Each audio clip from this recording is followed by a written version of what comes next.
Hi, it's Michael and David here, presenting Small Business Banter.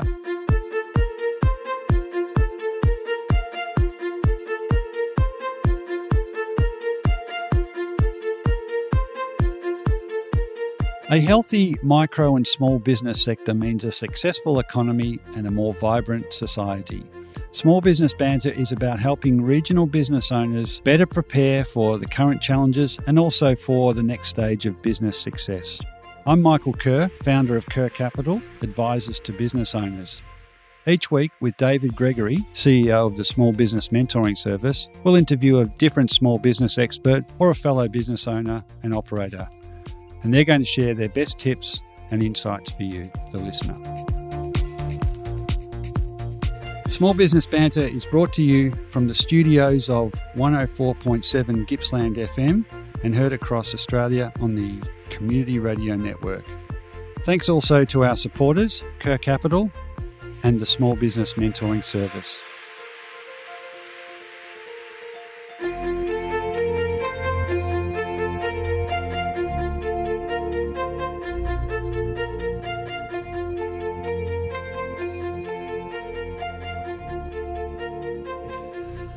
Small Business Banter is all about helping and supporting small businesses. There are businesses that survive and there are businesses that grow. Either are okay with us. On today's episode, we talk with John Hall, who's part of a two-generation business that's called Cactus Country. It's based in Strathmerton in Victoria.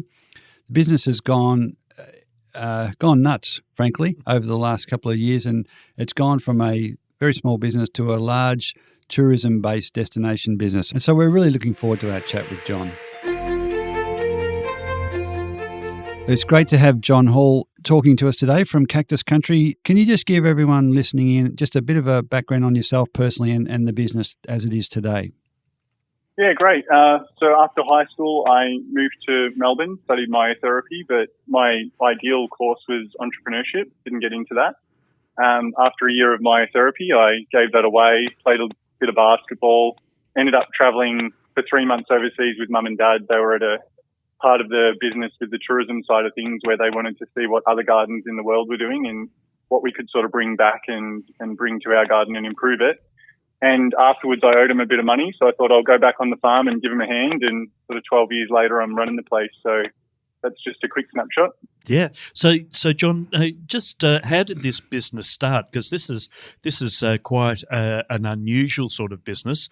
Well, when Dad was travelling in England, he lived over there for a little while. He saw the Chelsea flower show. So this must have been in like the early 80s or the late 70s, somewhere there. So when he came back to Australia, he came back with the vision of tourism being something that would eventuate in Australia. And everybody sort of told him it wouldn't work, especially given we're 3 hours north of Melbourne in the middle of nowhere. Everyone said, you're mad, it won't work. Friends, family, you name it. So he was always on the back foot in a sense of he's got to prove everybody wrong, which probably in hindsight made him even more determined because I think he loved the challenge. And he started with a quarter acre. We bought he bought a large collection from South Australia. Ed Cromer had been travelling. A large collection of... Yeah, of cacti, sorry, yeah. So it was a huge collection. Ed Cromer had been travelling the world in the 50s collecting cacti and succulents, bringing them back to Australia at a time where there were no restrictions on what you could bring in. It was just go for your life.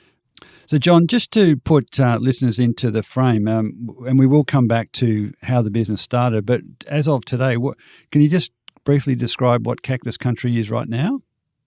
Yeah, so we've got a 12-acre cactus park, in a sense. It's broken up into areas of origin so people can walk through South America, North America and Mexico and Africa.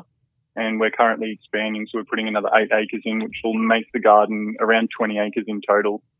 Wow. And you just said a little bit earlier that your dad first kicked it off with about a quarter of an acre and some plants from South Australia. So that really forms the basis of where the business is built from. Dad planted it all in the backyard, did a bit of landscaping with a wheelbarrow and a shovel and, did all the hard yakka back in the days and then quickly realised it wasn't going to make an income. So got into farming and that sort of started us down a totally different path. But Mum eventually quit teaching, came back and helped Dad run the businesses. And today, in addition to cactus farming, you run tours, and you've got food and festivals and events. Yeah. So what are the other things that make up the Cactus Country business? Well, during COVID, we've really hit our mark with doing online sales. But apart from that, we've got a huge plant sales area. So for people who are interested in cacti and succulents, after they've had a walk, they typically have a wander through our plant sales and pick something out. And then we've got our little cafes. So we do cactus cake, cactus ice creams. They're made from products that we grow on site. The cactus ice cream is made with the fruit of the opuntia, so the prickly pear fruit. And the cactus cake's made with the leaf of the prickly pear. So they're both a couple of products we make on site. And then we've got cheeky cider, which is a cactus and apple cider that's really nice. We do nachos and burritos, which will reopen that part of our cafe again in September. It's a fantastic model. As you know, John, I've been there many, many times. What fascinates me is that you drive out into the country and you turn up and you walk through a gateway into another world with cacti. What sort of heights are they up to? And you have flowers that flower at night and all of those sort of things? Oh, yeah. So October, November is when the garden is really at peak flowering time, and it's just incredible. It changes the whole landscape. And when you've got plants that are 7 or 8 meters tall, and on top of that, you're walking through a valley and they're up on a hill that's already 4 meters high, you really do, you lose your landscape completely. You lose a complete aspect of being in Australia. It's blue skies and cacti and desert earth. It's just could be Arizona incredible. Or Mexico. Yeah, 100%. And I think that's what's attracted fashion magazines to do photo shoots in the space. Yep. And now I understand you do quite a number of weddings. Yeah, the wedding inquiries have gone through the roof as well, which we're chuffed by. We've had 3 features in Hello May magazine now, which is one of the top wedding magazines in Australia. And that's been enormous for us. I mean, that's not something that we've chased after. That's something that the bride and groom have, approached to get their wedding published, and it's come through. And they're just incredible, the amount of exposure we've had from the few weddings that we've had. That's now becoming a big part of our business. It's an extraordinary and diverse business. So it is also a family business. So there's 2 generations currently in the business. What are some of the dynamics of working in and lots of our listeners are in small family businesses, and what are some of the dynamics of working in a family business? Lots. I mean, you've got the dynamic of father-son and mother-son, so you've got your family and emotional aspects.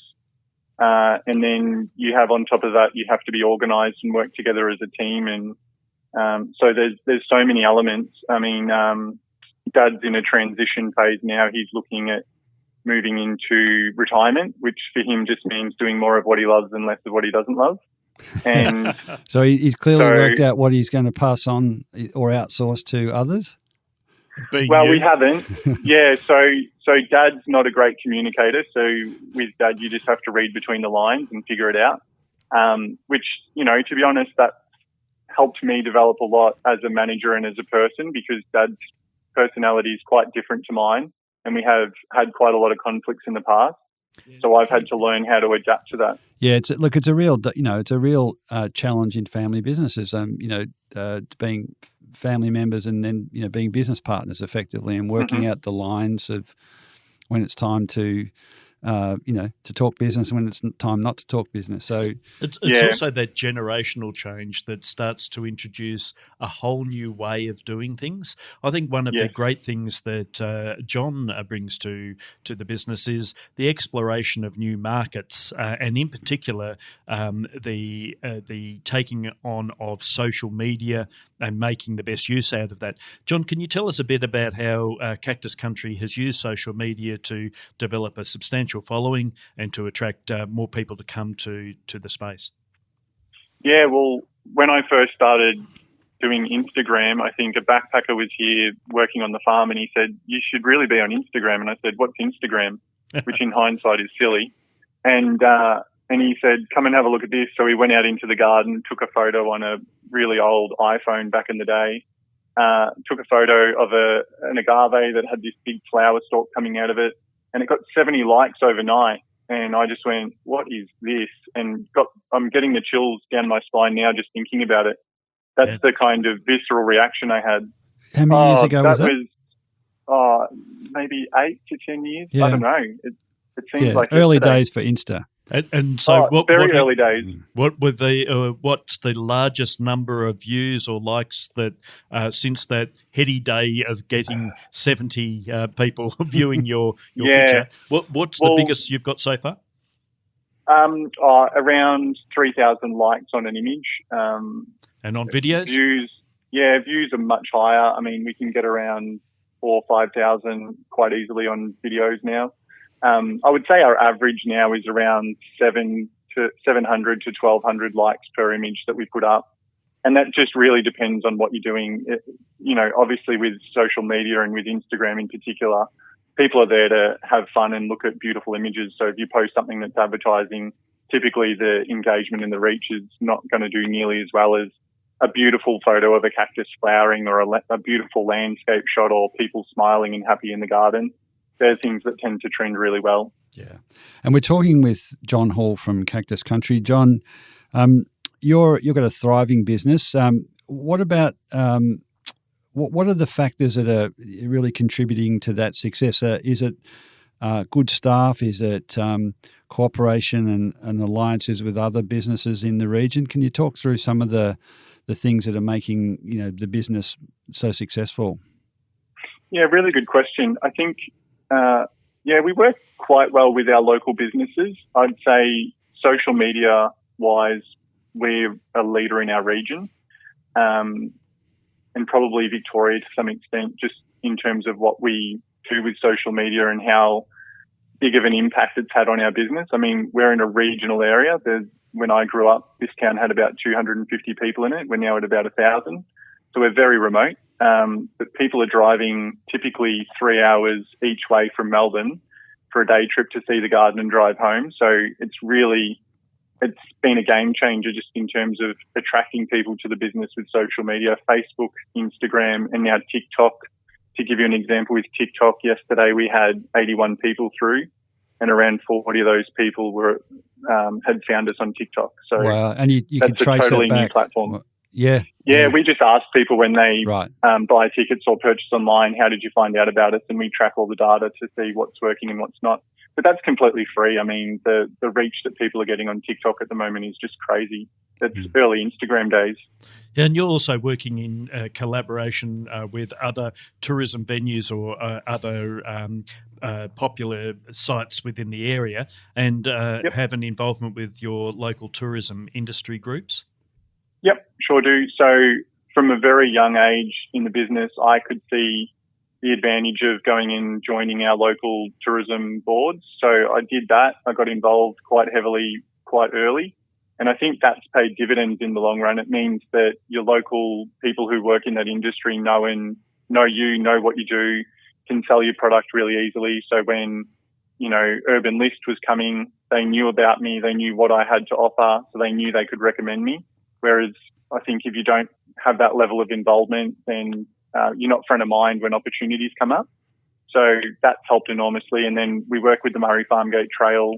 That's a brochure that people can pick up when they're in region and visit a whole range of different sort of agri-tourism businesses, meet the owners, see what products they're making, see what attractions they have on offer.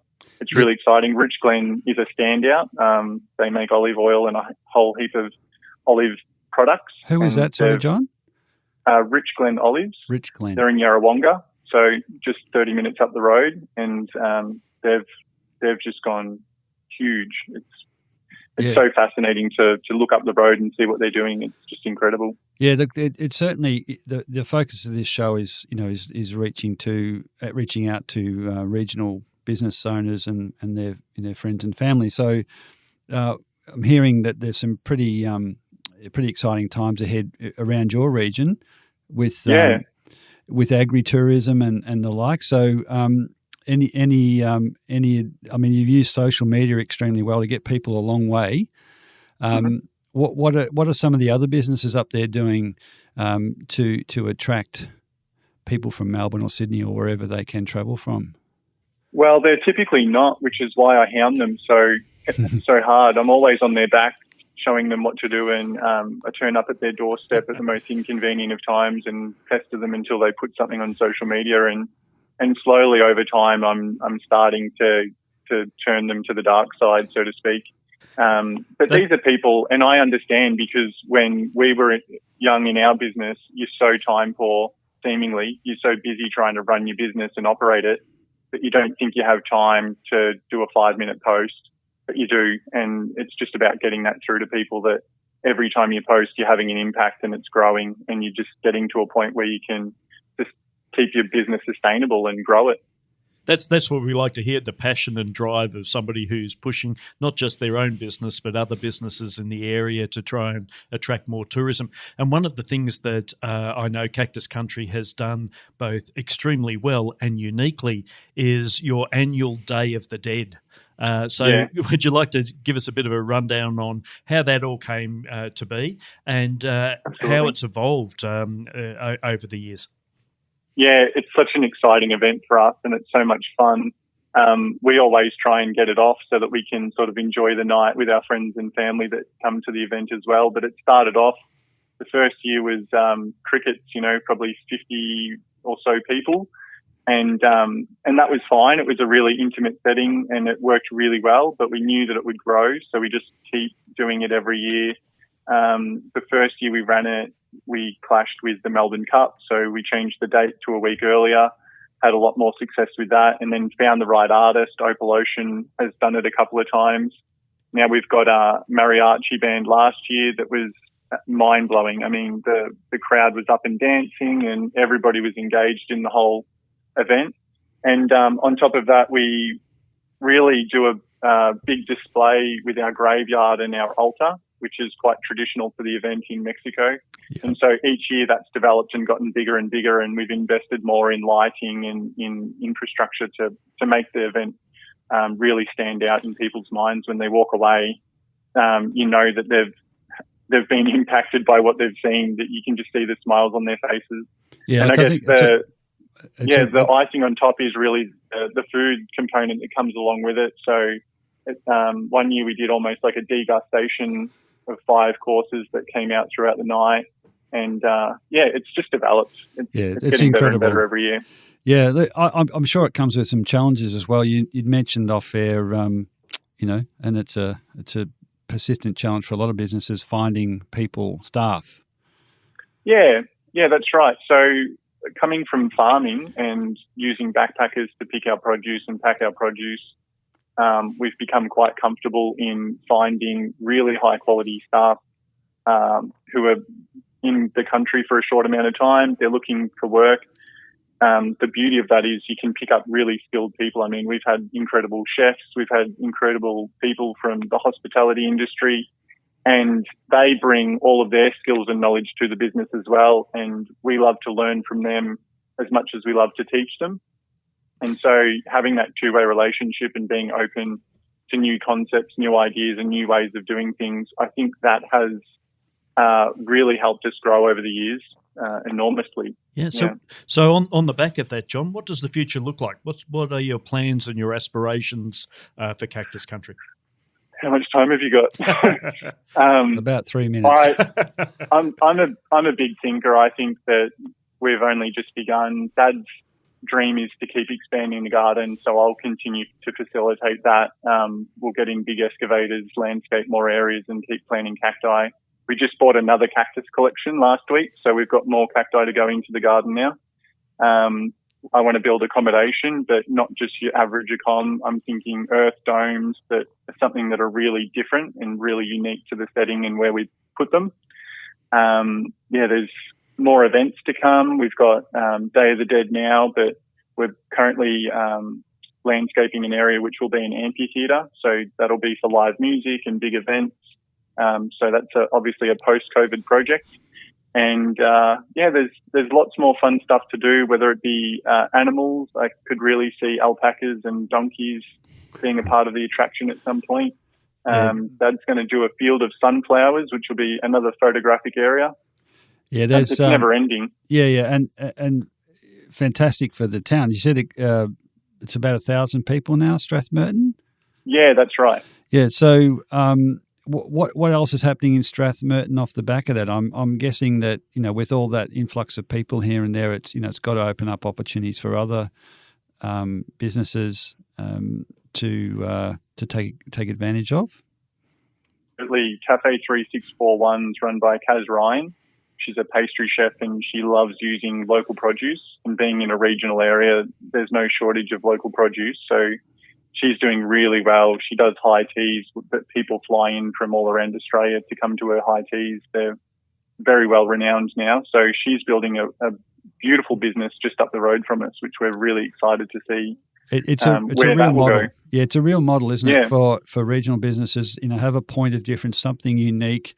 And we had a renowned marketing expert, Tim Reed, on another episode, and marketing can be different things for different people. In your case, social media is your gateway to the world, really, or beyond. It's not really the right time to be talking about the rest of the world, but certainly it looks like you've been able to attract a lot of people through social media. Yeah. In other cases, well, it is the world as well. Like I can see a model where people pay a membership to do live guided tours and ask questions as we walk around the garden. Virtual, yeah. Yeah, virtual tours. Yeah, look, that's fantastic, John. Really exciting business. What a great. It's really been interesting and fun to talk to you. And I haven't been there. I'm looking forward to visiting soon. But we're going to have to close up, unfortunately. But that was a great chat, and I think some great insights in there for other business owners. And thank you for your time. We've been chatting with John Hall from Cactus Country. Thanks so much, guys. Really appreciate the call and the chat. Great. See you, John. See you guys. Well, David, that was a fantastic chat with John Hall from Cactus Country.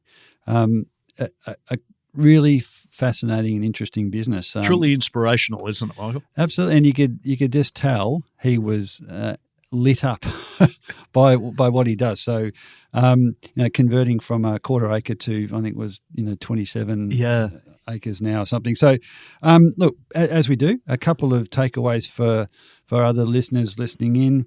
The first one for me was it is a family business and it's a fast-growing family business, but nevertheless, there's those intergenerational issues, and we didn't get into it too deep, but I think John's aware of it, and we didn't get the parent side of it, but let's assume they're at least having those sorts of discussions, and it's important that owners think about the next generation if they're family in waiting to come into the business. Yeah, it's always a challenge with the transition period when the young guns come in with some great new ideas, but there also needs to be a respect and an understanding that this business wouldn't be there for those new ideas to apply unless the old guard had developed the business in the first place. So that conflagration of ideas all comes in and becomes a bit of a challenge. For me, one of the great things that John highlighted was how the business has evolved as a result of social media, and what a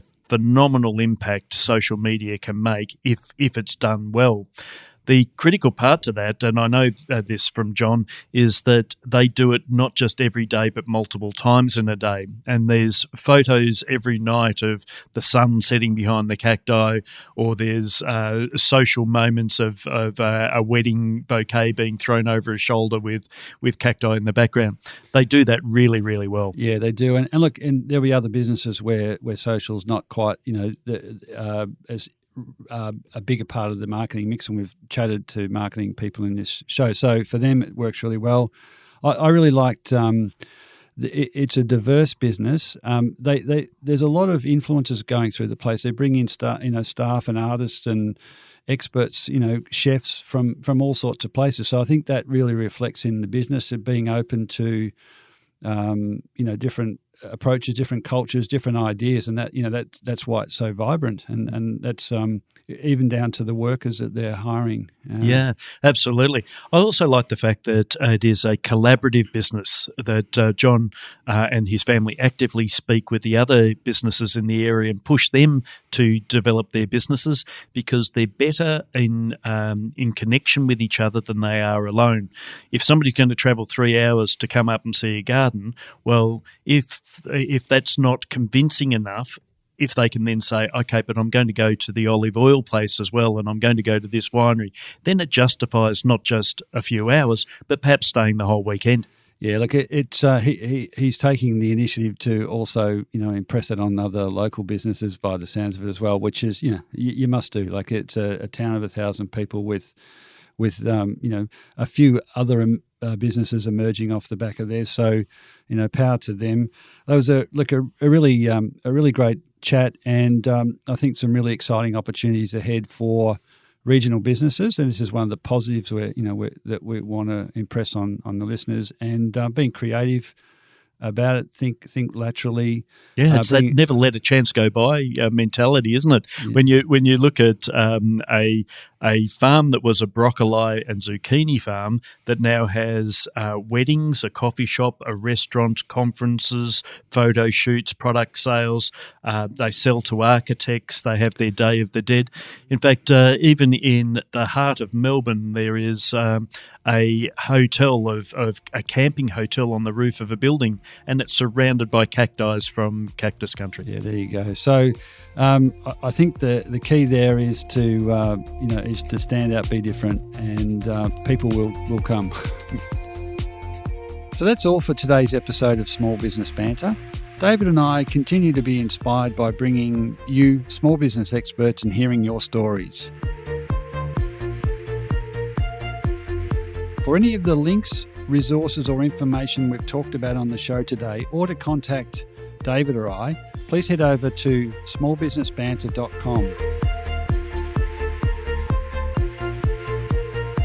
And David and I would love you to tune in at the same time next week for another episode of Small Business Banter.